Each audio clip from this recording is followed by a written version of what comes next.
ธรรมคำสอนของพระองค์ผู้สูงส่ง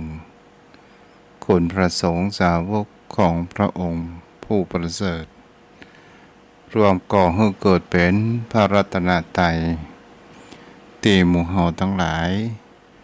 ได้กราบสักการะบูชาเป็นที่พึ่งทางด้านจิตใจและกราบสักการะบูชาที่สูงที่สุดในชีวิต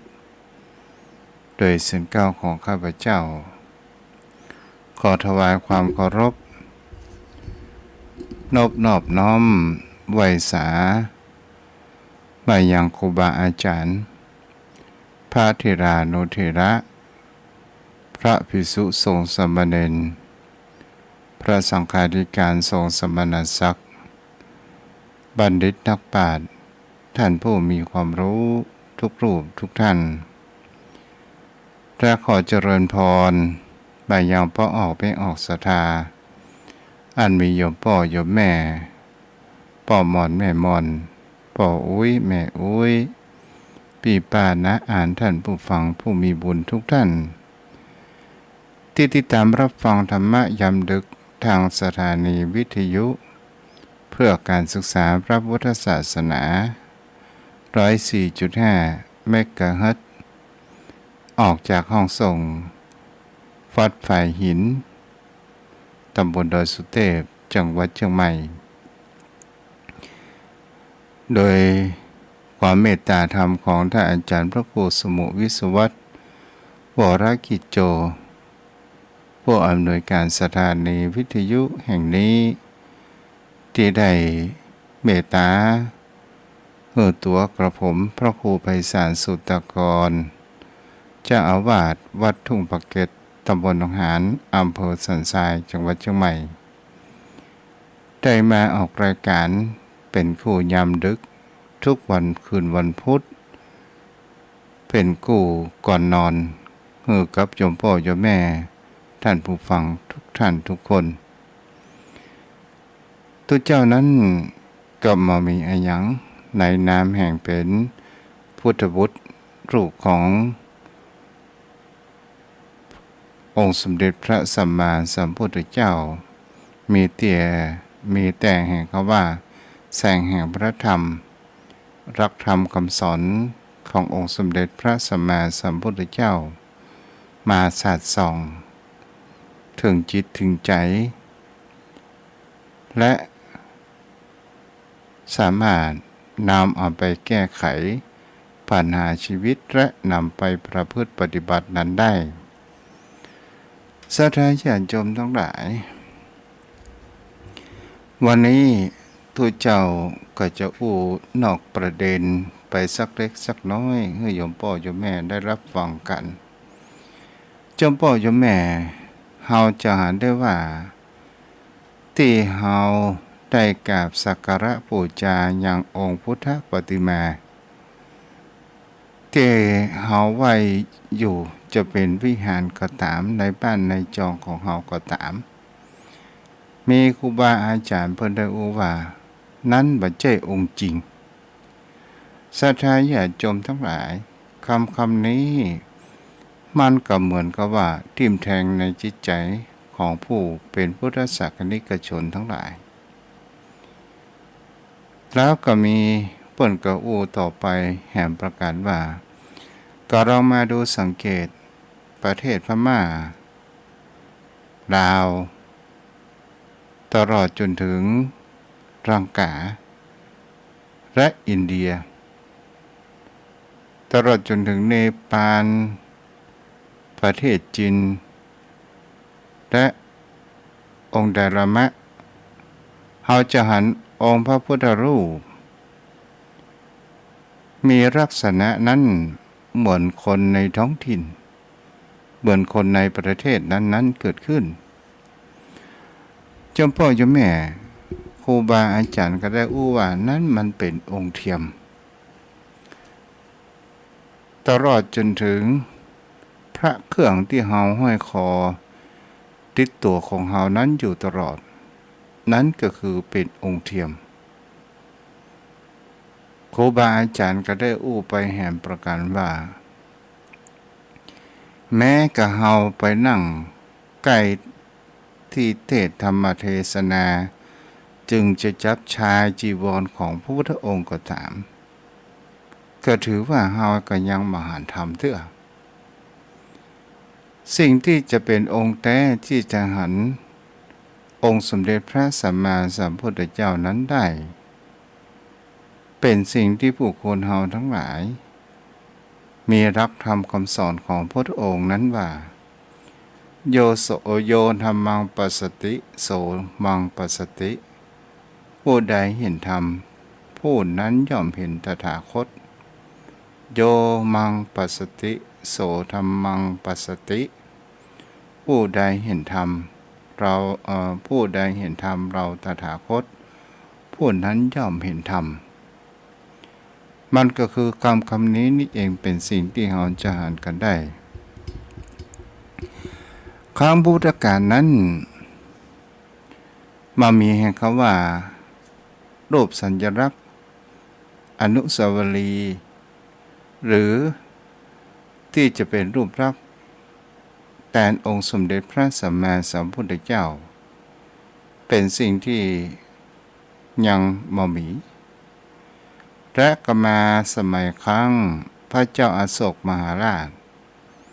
เป็นผู้ได้ตั้งแห่งรูปสัญลักษณ์แห่งพุทธศาสนานั้นเกิดขึ้นจะเป็นวงล้อธรรมจักรก็ตามตลอดจนถึงเป็นสิงห์ที่อยู่เสาอโศกก็ตาม นี่ก็คือเป็นสัญลักษณ์ต่อมาสมัยครั้ง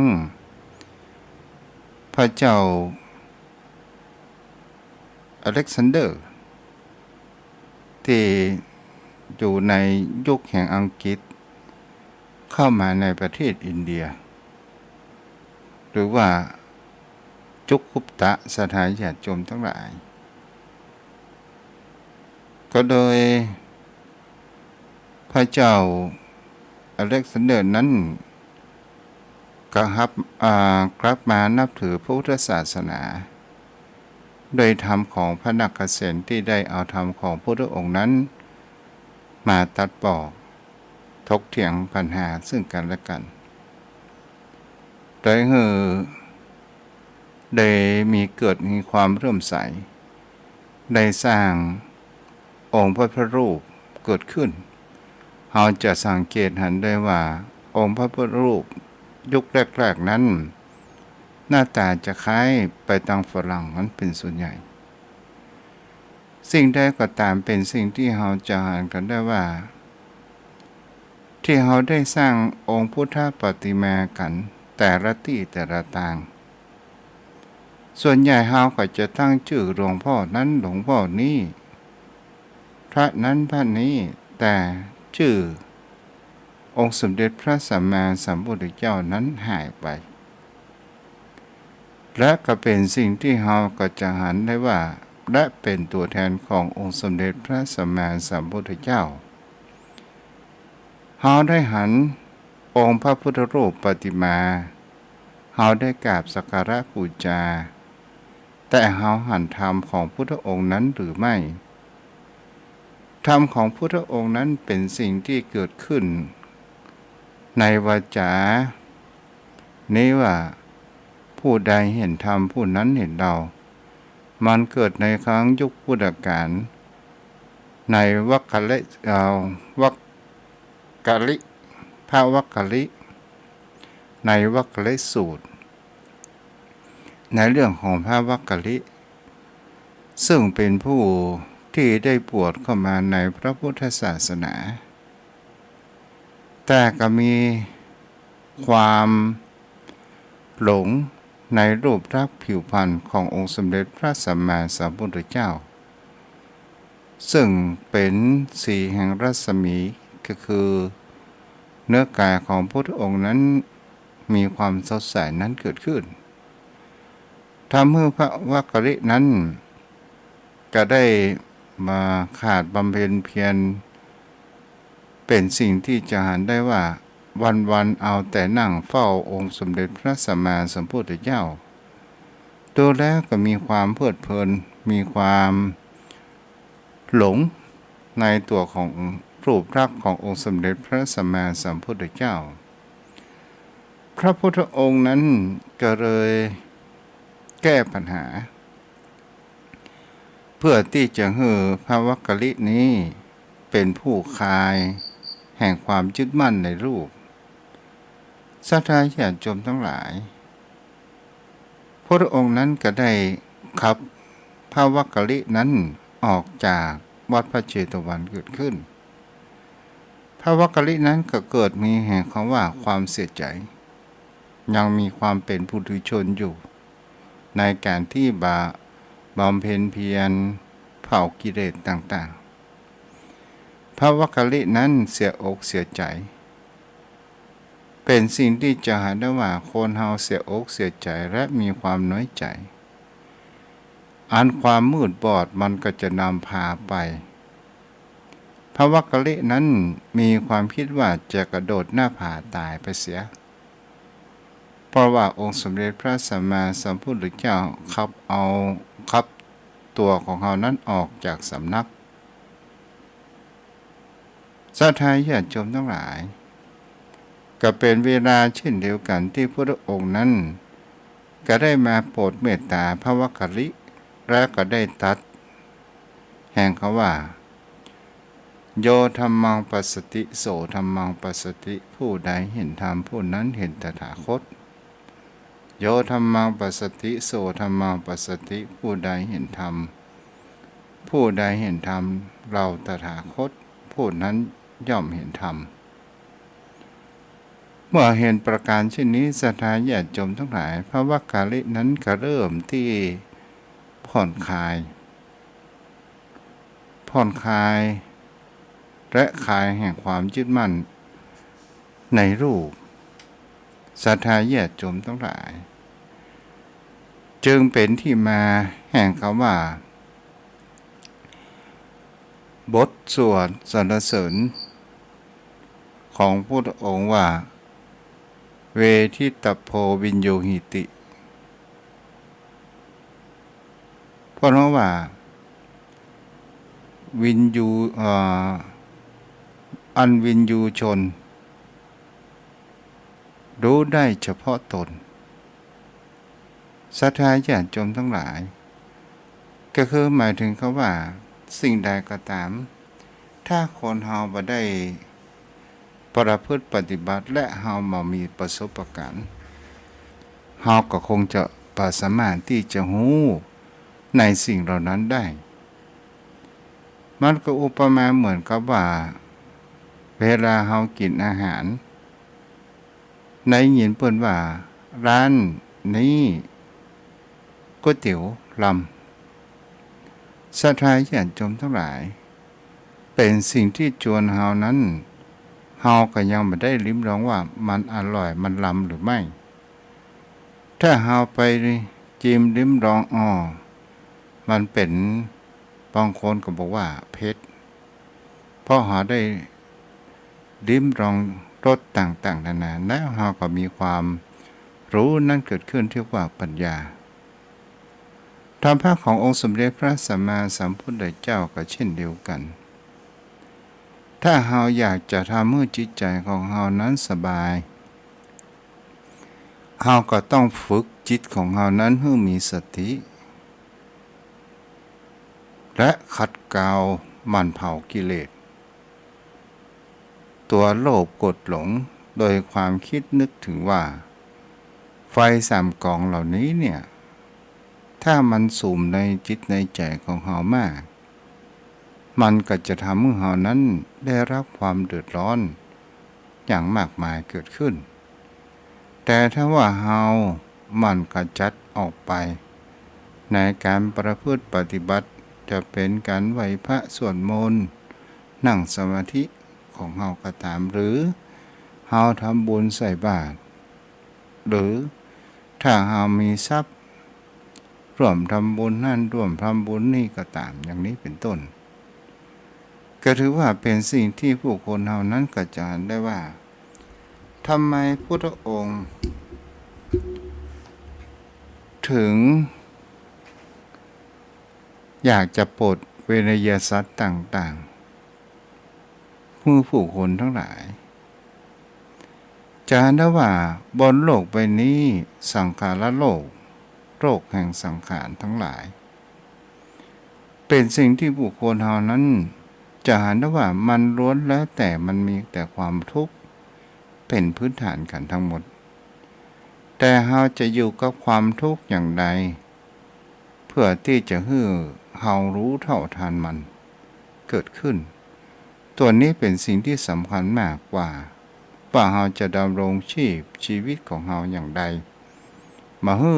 มันเกิดความทุกข์มากมายนั่นก็คือการที่เฮาผ่อนคลายปล่อยวางบางสิ่งบางอย่างโดยความคิดว่าได้พ่องเสียพ่องมันเป็นเรื่องธรรมชาติธรรมดาของชีวิตอย่างนี้สดายญาติโยมพ่อโยมแม่ต่อมาวันนี้ตุเจ้าก็จะได้คุณของพระอานนท์พุทธอนุชาหมายถึงคำว่าเป็นสหชาติตัวและเป็นลูกพี่ลูกน้องกับองค์สมเด็จพระสัมมาสัมพุทธเจ้าเขาเป็นเจ้าชายสิทธัตถะนั่นเองสาธารณญาติโยมทั้งหลายเมื่อคราวที่แล้วได้ถึงว่าตอนที่พระอานนท์นั้นได้ถวายตัวเป็นพุทธอุปถากในการกิจวัตรของพุทธอุปถากของพระอานนท์นั้นได้ทำหน้าที่อย่างมันมีความบกพร่องเกิดขึ้นหนึ่งก็คือถวายน้ำ2 ชนิดทั้งน้ำเย็นและน้ำร้อนได้องค์สมเด็จพระสัมมาสัมพุทธเจ้า2ก็คือถวายไม้สีฟัน3 ขนาดเล็กกลางใหญ่3ก็คือนวด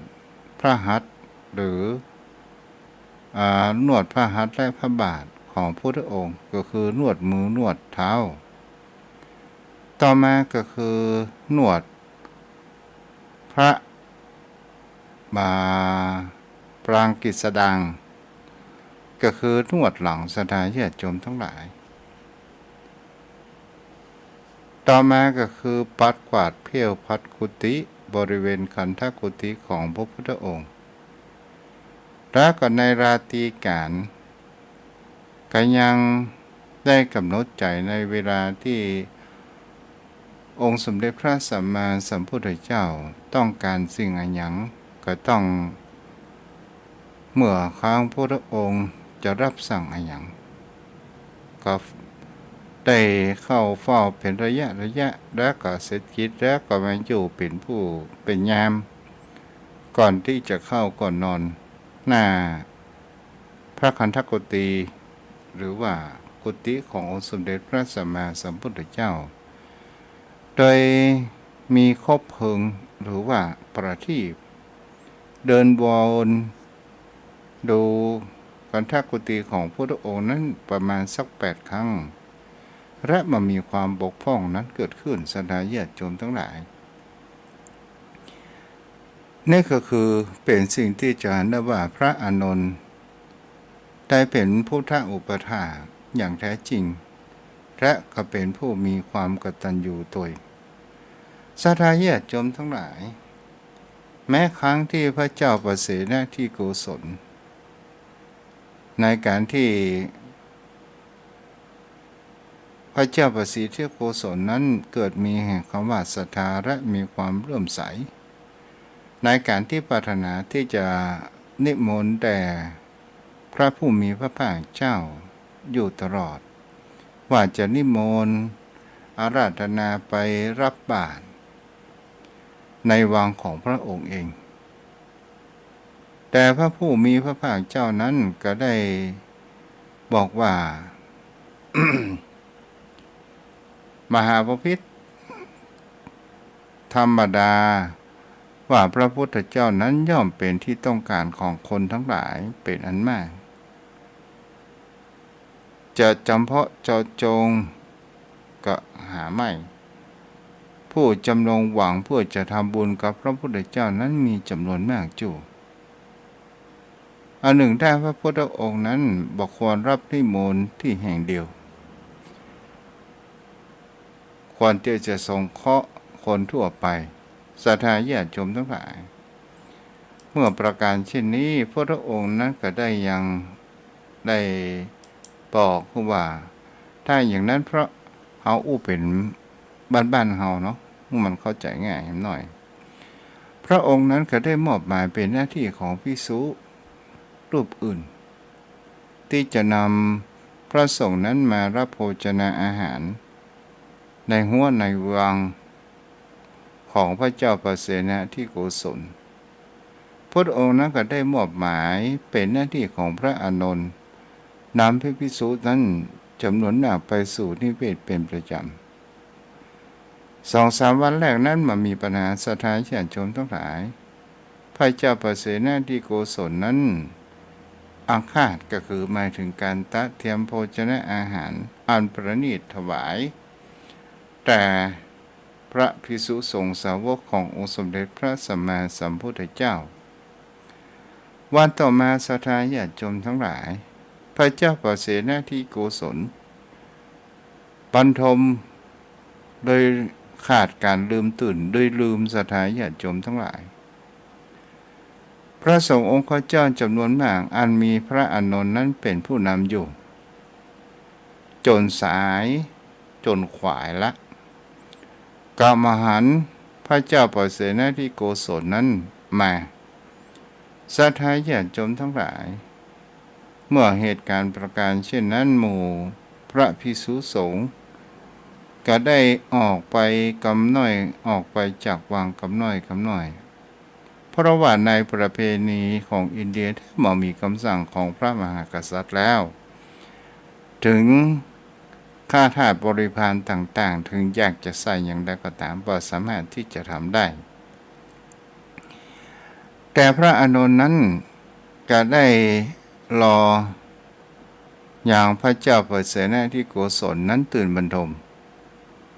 แต่วันนั้นก็ว่าตื่นเดินปาดเป่าปิกวัดพระเชตวันเกิดขึ้นศรัทธาญาติโยมทั้งหลายเหตุการณ์ได้การหลงลืมของพระเจ้าประเสนที่โกศลอย่างนี้มาเป็นวันที่2วันที่2พระภิกษุสงฆ์เหล่านั้นกลับมาพระเจ้าประเสนที่โกศลก็ลืมแหมเหลือพระอานนท์ได้เอาปาดเป่าปิกวัดแล้วมาวันที่3พระอานนท์นั้นเสด็จมาพระอานนท์นั้นได้มาเดินมาบิณฑบาตในราชนิเวศหรือว่าในวังด้วยตนตัวเองพระเจ้าประเสนที่โกศลวันนั้นก็ได้ตื่นบรรทมเกิดขึ้นและก็ได้หารว่าพระภิกษุสงฆ์ขององค์สมเด็จพระสัมมาสัมพุทธเจ้าวันนั้นมาเป็นร้อยวันนี้ยังเหลือพระอานนท์รูปเดียวศรัทธาญาติโยมทั้งหลายเมื่อเหตุการณ์ประการเช่นนี้พระเจ้าประเสนที่โกศลนั้นก็มีความโกรธเคืองอย่างพระภิกษุสงฆ์เหล่านั้นก็ได้ไปปวดหัวว่าพิโรธนี่เนาะภาษากษัตริย์ก็ได้ไปทูลบอกกับองค์สมเด็จพระสัมมาสัมพุทธเจ้ากับเหมือนกับเฮาไปฟ้องป่อนะศรัทธาญาติโยมทั้งหลายก็ได้กราบทูลว่าข้าองค์พระองค์ผู้เจริญสาวกของพระองค์มหันต์การนิมนต์ของข้าพเจ้านั้นเป็นเรื่องสำคัญเลยข้าพระองค์นิมนต์พระไว้เป็นจำนวน100แต่มีพระอานนท์องค์เดียวเท่านั้นที่มารับอาหารจากราชวังของข้าพระองค์แล้วพระภิกษุสงฆ์เหล่านั้นหายไปไหนกันหมดก็บ่ได้พ่อคนเฮานี่ก็แปลกอยู่อย่างศรัทธาญาติโยมทั้งหลายตัวเก่านั้นเป็นผู้ผิดแต่ไม่ยอมรับผิดนั้นเกิดขึ้นพระองค์นั้นก็ได้ตรัสบอกว่าพระมหาบพิตร พระสงฆ์คงจะบอกคุ้นเคยกับราชตระกูลจึงทำอย่างนั้นมาบ่ผิดแต่สำหรับพระอานนท์นั้นเป็นบัณฑิตเป็นผู้มีปัญญามีความอดทนอย่างยอดเยี่ยมหาได้ยากศรัทธาญาติโยมทั้งหลายพระเจ้าประเสนที่โกศลก็มีพระประสงค์จะให้นางมาริกาซึ่งเป็นอัครมเหสี และพระนางสาวภาคติยาราชเทวี ได้มาศึกษาธรรมะของพระพุทธองค์พระพุทธองค์นั้นก็ได้มอบหมายให้กับพระอานนท์เป็นผู้ถวายความรู้กับนางสาวพัฒนิกาและพญาติของพระผู้มีพระภาคได้เรียนโดยความที่การที่บางคนก็มามีความเคารพในการที่พระอานนท์นั้นได้แสดงธรรมได้สอนธรรมศรัทธาญาติโยมทั้งหลายส่วนนางมาริกานั้นเป็นผู้ตั้งจิตใจในการศึกษาธรรมเป็นอย่างดีเกิดขึ้นพระอานนท์นั้นก็ได้นำเรื่องขึ้นกราบทูลถวายแต่องค์พระผู้มีพระภาคเจ้าว่าที่พระเจ้าประเสนที่โกศลให้ลูกผู้หลานเฮาอู้กันง่ายๆให้ลูกผู้หลานนั้นได้มาร่ำเรียนเกิดขึ้นแต่ก็มีแต่พระนางมาริกาผู้นั้นเป็นผู้ที่มีจิตใจตั้งมั่นและก็ได้ศึกษาธรรมอย่างแท้จริงเกิดขึ้นศรัทธาญาติโยมทั้งหลายพระอานนท์นั้นก็ได้บอกว่าวาจาสุภาษิตของข้าพุทธองค์นั้นก็ของพระองค์ก็ย่อมมีประโยชน์แก่ผู้ที่ไม่ได้ทำตามศรัทธาญาติโยมทั้งหลายมันก็เหมือนดอกไม้ที่ไม่ได้ทำตามเหมือนดอกไม้ที่มีสีสวยสันทัดดีแต่กลิ่นบ่มีหากินบ่ได้แต่ว่าจาสุภาษิตที่มีประโยชน์อยู่มากมายแก่ผู้ทำตามเหมือนดอกบัวซึ่งมีสีสวยมีสัทธางามและมีกลิ่นหอมเกิดขึ้นพระอานนท์ก็ได้ตัดพ้อน้อยใจในเรื่องที่แสดงธรรมบุคคลที่หันได้ว่าแม้กระทั่งปัจจุบันเฮาก็ตามโยมพ่อโยมแม่คนที่จะฟังธรรมแต่เนี่ยที่เข้าถึงจิตถึงใจมันก็มีน้อยอย่างครับโยมพ่อโยมแม่เฮาก็ลองมานับเปอร์เซ็นต์ว่าคนที่รับฟังพระสงฆ์องค์พระเจ้าทางวิทยุเนี่ยจะมีสักกี่คนสุดท้ายก็เป็นสิ่งที่เราก็จะหันทั้งกันได้ว่าคนที่รับฟังนั้นจะถึงรักพันหรือไม่เป็นสิ่งที่ผู้คนเรานั้นจะหันได้ว่าแฟนรายการธรรมะของพระสงฆ์องค์เจ้านั้นส่วนมากก็คือเป็นสวกันทั้งนั้นเป็นผู้สูงอายุกันทั้งนั้นศรัทธาญาติโยมทั้งหลายพระองค์นั้นก็ได้ตรัสว่าอานนท์เอ๋ยธรรมที่เรากล่าวดีแล้วย่อมไม่มีผลมากไม่มีอานิสงส์มากแก่ผู้ไม่ทำตามไม่เคารพไม่สาธยายโดยเคารพและไม่แสดงโดยเคารพแต่จะมีผลมากมีอานิสงส์ไพศาลแก่ผู้ซึ่งกระทำโดยในตรงกันข้ามมีการฟังเคารพเป็นต้นศรัทธาญาติโยมทั้งหลายพระอานนท์ก็มีจิตใจชื้นเกิดขึ้นและก็เป็นสิ่งที่เราก็จะอ่านกันได้ว่าความจงรักภักดีของพระอานนท์นั้นมีอยู่อย่างมากแม้กระทั่งชีวิตนี้ก็จะถวาย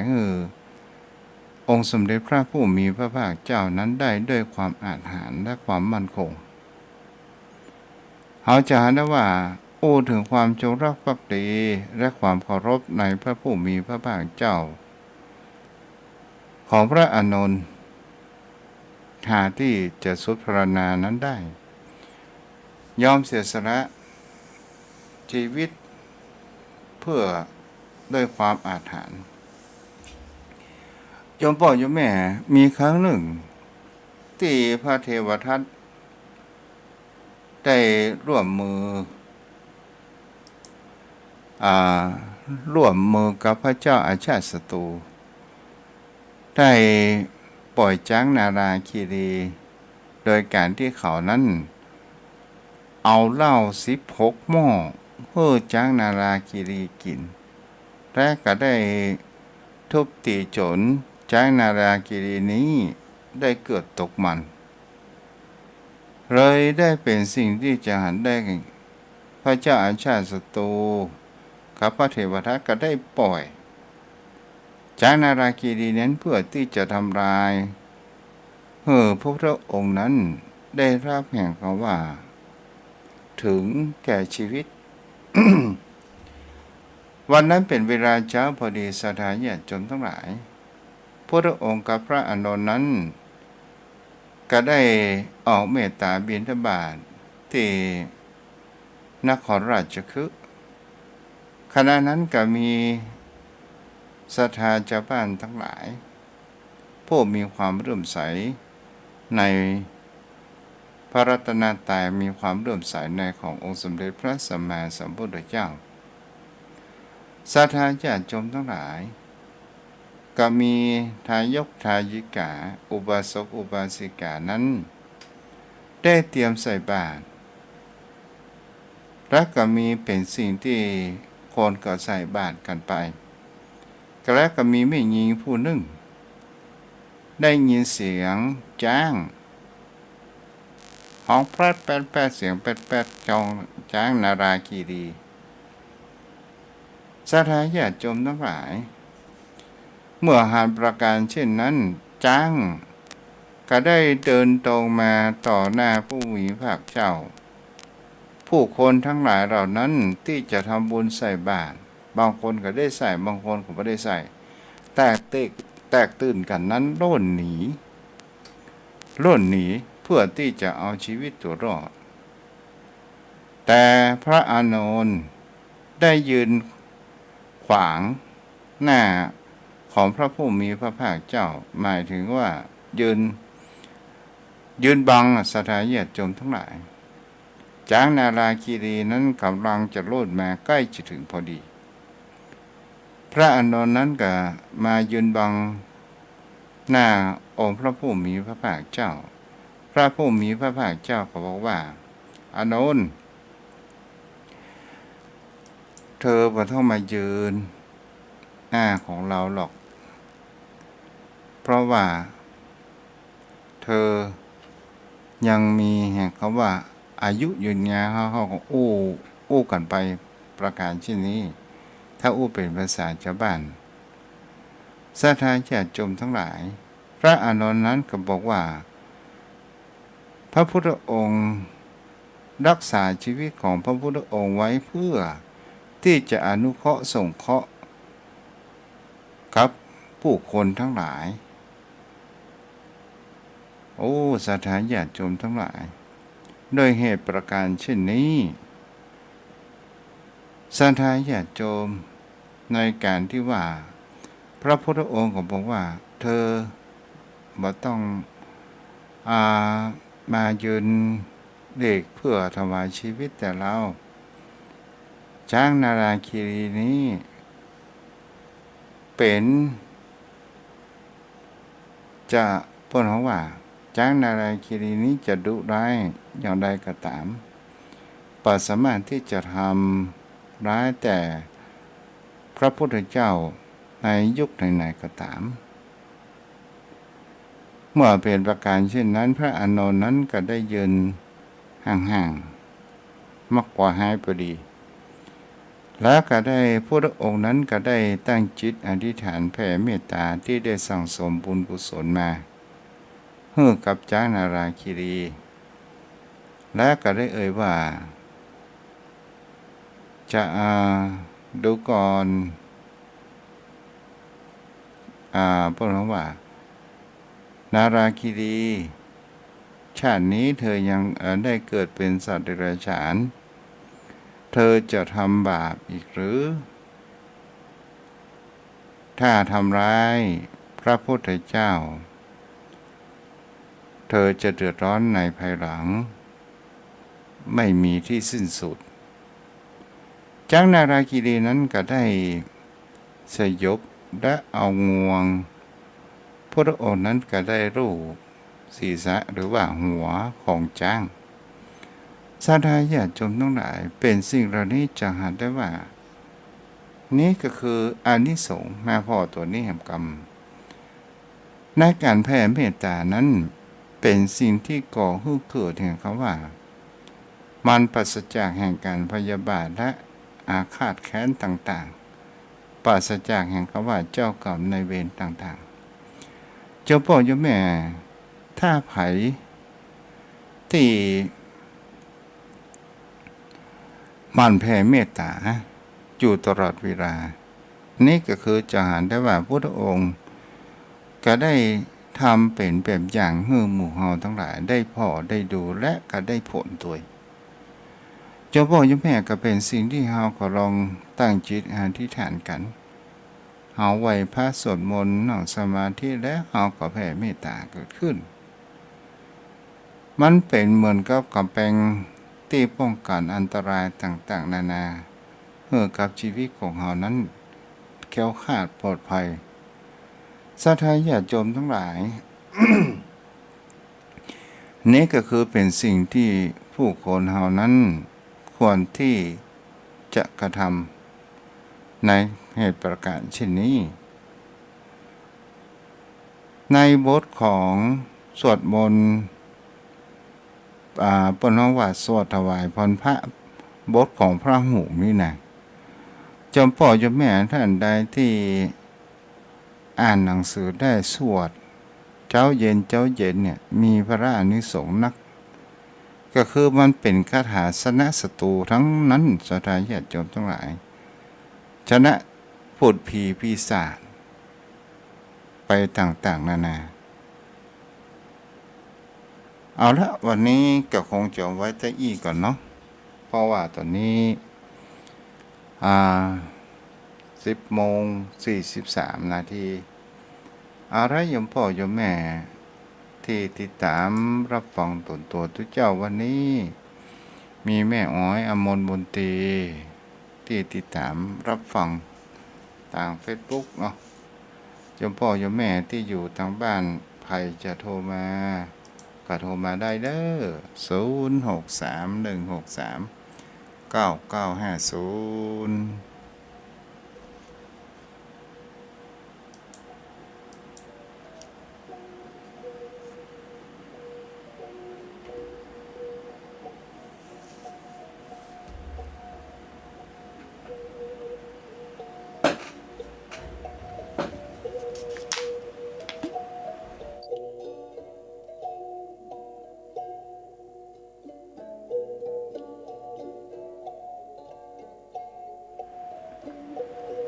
เจริญพรเจ้าขอบพระศาสเจ้าจ้า เจ้า แม่ ฟังตั้งอกตั้งใจฟังนี่มันเวลามันน้อยเดียวเนาะ เจ้า ฟังหมดเต็มอิน เจ้าแม่ เจ้า ติด บ ตาม รัก อยู่ ษาเด้อ เจ้า ฝนตกก็แม่วันนี้ ปะตกเจ้าวันนี้แดดร้อนวันนี้ อ๋อจะเหมือน เอา กัน เจ้า เหมือนกันเอา เจ้า รั เจ้าก ข ษา อบพระ เด้อ ศาสเจ้า แม่คำนวณจะซ้อนลำปางแม่ตีมอุโมงค์เอาโทรเข้ามาได้เด้อ0631639950 0631639950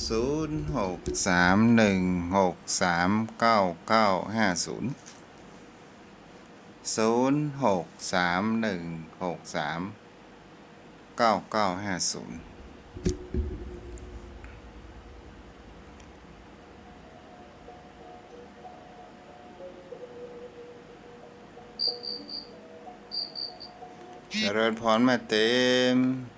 มาตรการเจ้า จ้าแม่ โอ้เกือบหลับไปแล้วเนอะ เนี่ยเคิมไง แต่ออกกรอบดึกอ่ะ จ้าแม่นละเป็นยัง วันโตกว่าดังพวก โอ้แห้งแม่ อันนั้นจะเข้ามาแล้วเนอะโนรูจะมาแล้ว มันไปทางใต้พุ่นแม่ ไปทางเหนือตอนใต้พุ่น อ๋อ อินโดหมู่ทางอุบลกะ เจ้า อันนั้นน่ะโอ้โหเต็มที่อินโดทางภาคอีสาน ดูเพิ่นเนาะ จ้า วันนั้นนะผมโทรมาจะกล้า มาเตี้ยแม่กันเด็กให้จะโทรมาละ ฟังเปิ้นก็ม่วนดีแล้ว จ้าดีละ อุกกับท่านนะม่วนดีแล้ว จ้ารักษาได้ไหมเด้อ เอาให้กำลังใจท่านเด้อ จ้า063163แม่นวลยอดคำปันเนาะ0631639950เจริญพ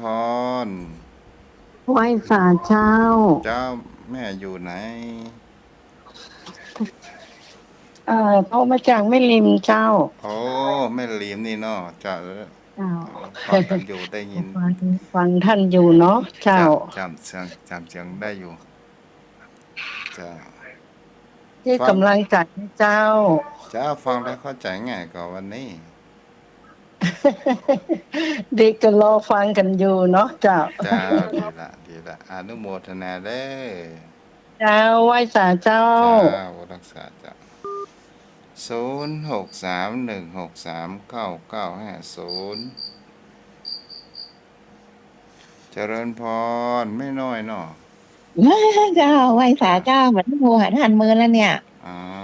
จ้าแม่สุขสบายดีเนาะ สบายดีเจ้าสุขสบายจะฟังเหมือนกันตลอดอะตั้งแมลงท่านตัวนะที่ฟังที่ท่านออก96ก็ฟังนะ เจ้า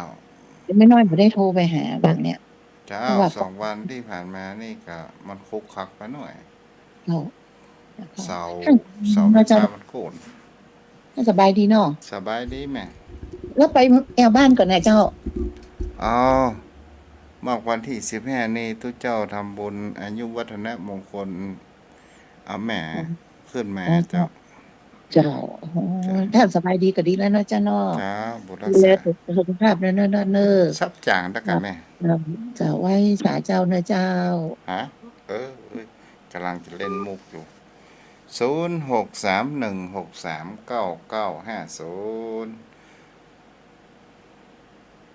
0631639950มามีไผเรียนเชิญพ่อหนานเด้อเจริญพรพ่อหนานโทรเข้ามาสนทนาอู้แจกกันเนาะพ่อหนานสายัน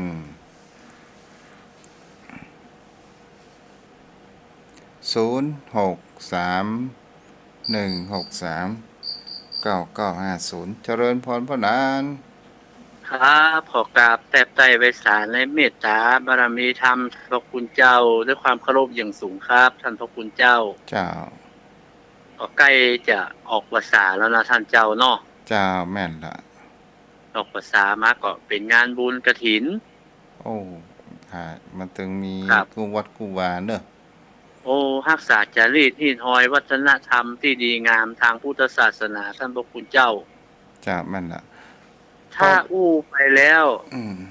พระสงฆ์องค์เจ้าได้อานิสงส์ก็ถูกนะ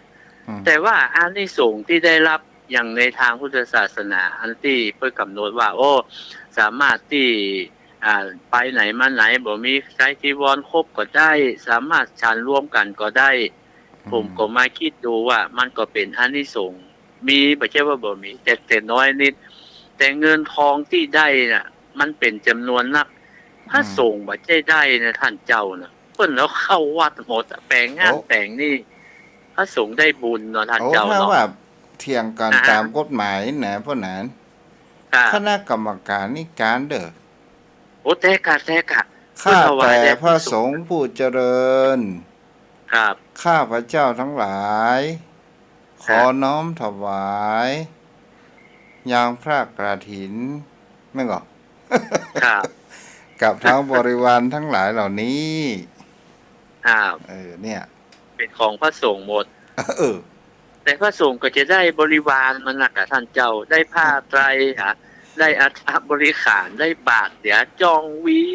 ได้ เปิ้นเฮาว่าเปิ้นเฮาว่าได้ไงปะนั้นเปิ้นเฮาว่า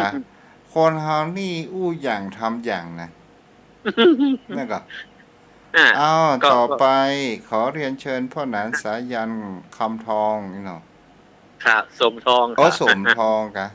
สมทองได้เป็นประธานจุดธูปเทียนเอาพ่อหนานยังบ่จุดธูปบ่ล่ะท่านพระครูเจ้าบางทีกรรมอู้นะมันอู้เหมือนแต่ว่าเวลาการกระทำมันกลับกันอย่างท่านเจ้าอู้ไปเดียวเนี่ยจุดธูปเทียนนี่มันเป็นคำอู้นะท่านเจ้าเนาะแต่การกระทำนี่จุดเทียนก่อนท่านเจ้าอย่างท่านเจ้าว่าเนี่ยเข้าราดแกงท่านพระคุณเจ้าว่าแกงราดเข้าก็ว่าเข้าราดแกงเนาะ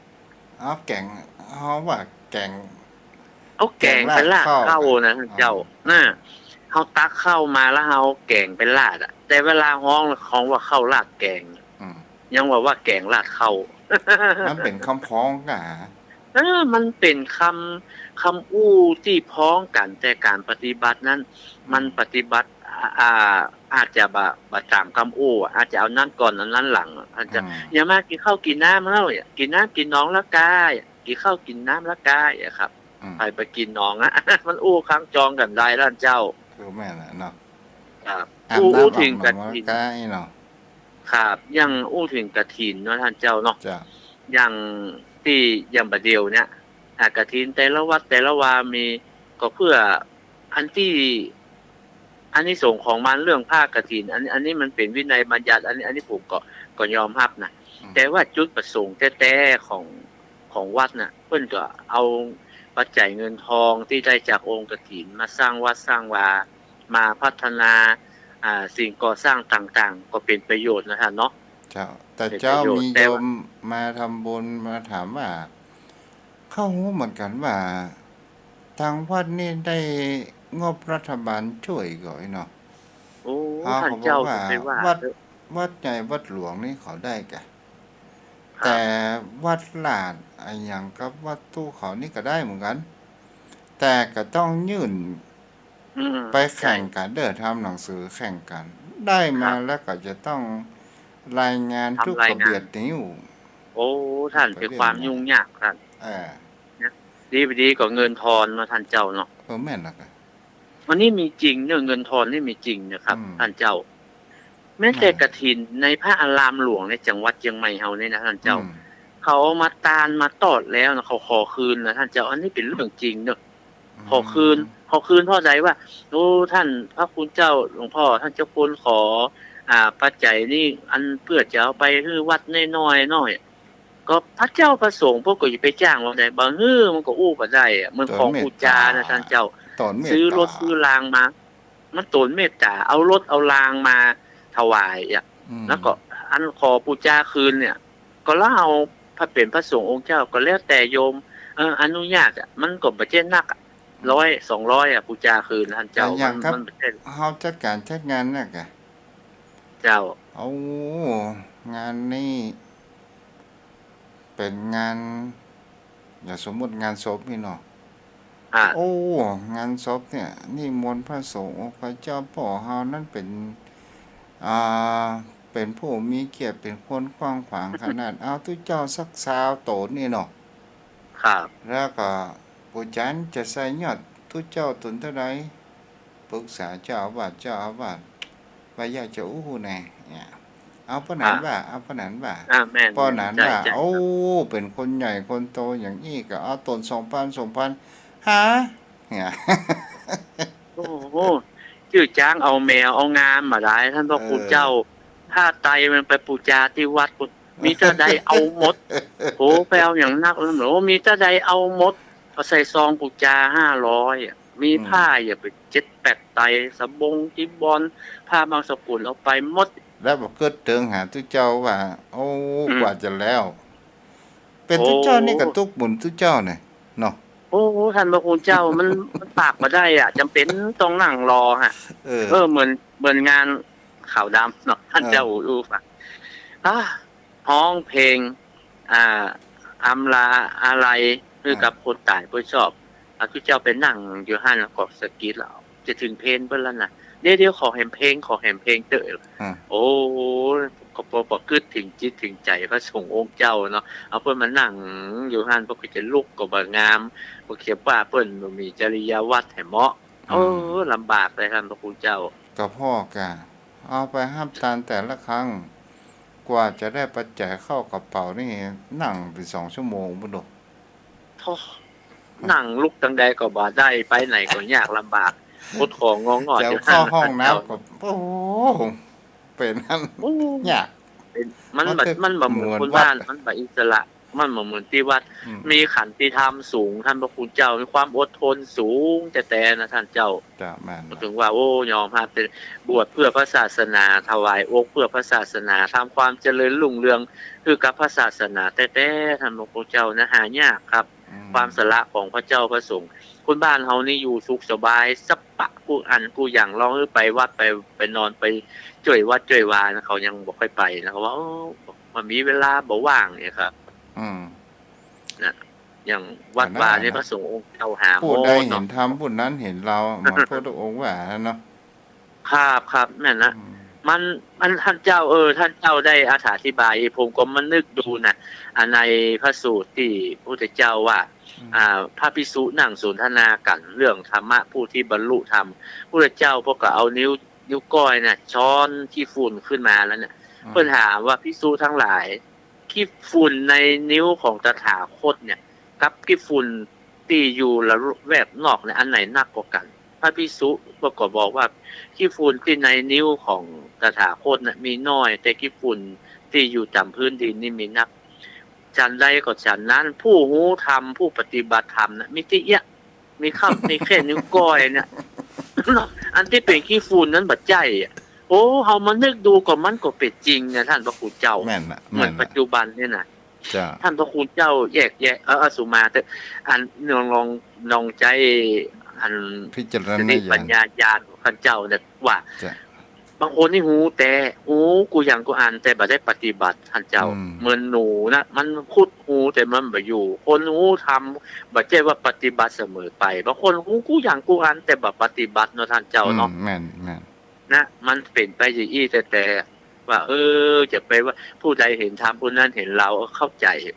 มีน้อยมันเห็นแต่มันหันพระพุทธเจ้าแต่มันมีน้อยท่านพระเจ้าท่านพระพุทธเจ้าเห็นธรรมในที่นี้ก็คือเห็นสัจธรรมในการประพฤติปฏิบัติมากกว่าเนาะครับใช่เห็นธรรมอย่างท่านเจ้าอู้ไปเดียวเนี่ยผมเข้าใจชัดเจนเลยว่าคำว่าเห็นธรรมเนี่ยมันเป็นภาษาเดิมของพระไตรปิฎกก็คือรู้ธรรมเอามาปฏิบัตินะท่านพระคุณเจ้าเนาะแต่ว่าดีหมดเวลาแล้วปะหนากับไวสานะครับกับใจไวสาเมตตาธรรมท่านเจ้าครับจ้าคนวันนี้ก็เอาไว้เตียงตะอีเด้อ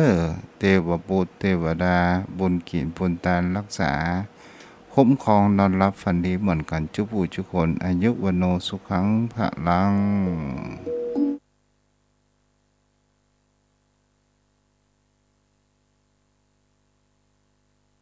ตุลาคม 2565 เวลา 13:39 นาทีเรื่องด้วยที่พักสงฆ์เหล่ามนทาได้เริ่มก่อสร้างมาตั้งแต่วันที่ 17 มิถุนายน 2565 เพื่อเป็นสถานที่ประกอบพิธีทางพระพุทธศาสนาและเป็นศูนย์รวมจิตใจของศรัทธาประชาชนทั่วไปโดยจะได้ทำการสร้างเสนาสนะถาวรวัตถุที่มั่นคงให้เหมาะสมกับที่จะยกฐานะเป็นวัดในพระพุทธศาสนาสืบไปดังนั้นจึงมีผู้มีจิตศรัทธาร่วมใจกันบริจาคทุนทรัพย์โดยเครือข่ายการเผยแผ่ธรรมะของคณะสงฆ์คลื่นสีขาวทั่วทุกสารทิศตลอดจนศรัทธาประชาชนทั้งหลายทั่วไปทุกคนตั้งกุศลเจตนาในการทอดกฐินสามัคคีและวางศิลาฤกษ์สร้างศาลาการประเรียนณที่พักสงฆ์เหล่ามนทาตามกำหนดการดังนี้วันที่ 5-11 ตุลาคม 2565 เป็นวันตกแต่งดาวเตรียมสถานที่วันที่ 12 ตุลาคม 2565 เป็นวันทอดกฐินและวางศิลาฤกษ์เวลา 8 นาฬิกาถึง 12 นาฬิกาเปิดโอกาสให้ศรัทธาประชาชนทำบุญถวายเพลพระสงฆ์และเลี้ยงอาหารประชาชนแบบโรงทาน เวลา 12:30 นาทีเริ่มแห่ต้นกฐินสามัคคีแต่ละสายบุญและแห่แผ่นศิลาฤกษ์เวลา 13:30 นาทีประกอบพิธีวางศิ